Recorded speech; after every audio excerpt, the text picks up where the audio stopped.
just a few events you did this year. You got the Juneteenth event coming up. Then you just did the Cinco de Mayo. Was you involved with the STL Fest, like the organizing? I know you was there. Yeah, so I did. So far this year, I've been a part of 314 Day, which was super dope because appreciate you too. Thanks.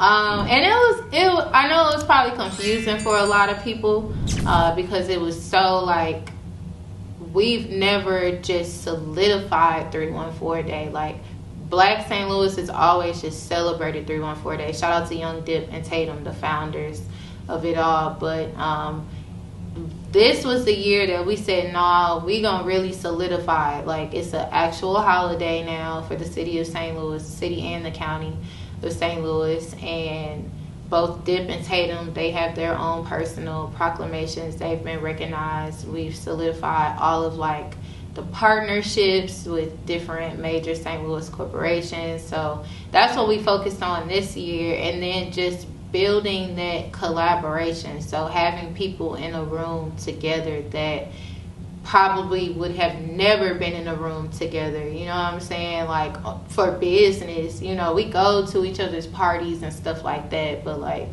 ain't nobody from nightlife calling C and being like, hey C, I need you to come. And I ain't really calling nobody from nightlife either. It's not no bad blood, yeah, but like we stay in our lanes, you know what I'm saying? So 314 Day was a way to bring all of that together and just say, okay, Wavy having an event, boom, we going to Wavy comedy show. C having an event, boom, we going to her art event.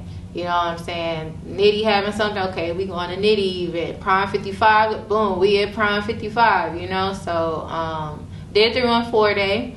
Then, Cinco de Mayo came up, and it was crazy because I wanted to be a part of it. Like spoke it like, damn, that'd be raw if I could be a part of Cinco de Mayo, like do a stage for them. And one night I was out with the homie, and he like, yeah, you know, Cinco de Mayo coming up, and they looking for some people to produce the stages. I was like, for real? And ironically, I was already in contact with some of the organizers booking a venue for 314 Day. And so in the midst of that, they're like, hey, such and such name dropped you. Would you be down to come in and discuss Cinco? And as they're telling me that person is messaging me like, hey, I just told them, you know, about you and blah, blah, blah. So I go to what I think is an interview, but they like, nah, here go the contracts. Here's your budget. I was like, oh, shit. Like, so I got to produce the main stage, which was the forehand stage. And it was super dope. Like, that was the first time that I got to do something in the St. Louis public eye, not just specifically for the creative community or Black St. Louis or nightlife. It was literally the main Cinco de Mayo celebration for St. Louis. So it was cool. I was happy to be able to add like that element in. And then I participated in STL Fest last year.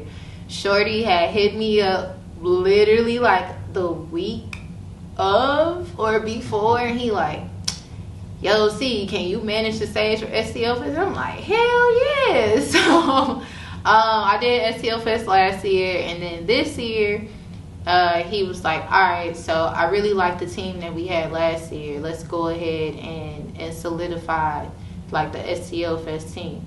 And so yeah, put together that myself and Vanessa, we co-managed and produced the main stage and the block party stage, and it was literally nothing short of perfect. Like, because Vanessa, I was introduced to her through Orlando. So when I would go to those shows at the pageant, Vanessa is who I was shadowing. Like, I wanted to be the lady in the red hat. At that time, she had her signature red hat. She had the short hair, the lipstick, everything.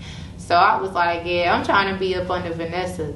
And so it worked out where this year, even last year with STL Fest, she did my makeup. She like, you need some help? And I'm like, a person that be knowing I need help, but I won't say it. But because I didn't know what was to come, I was like, hell yeah, I need your help. Then it was Vanessa, so I was comfortable with her too. So from there, like, yeah, STL Fest kind of just fell into my lap. And then I'm still working on solidifying Juneteenth to happen, but we are planning a really cool family-friendly Juneteenth event. So, yeah.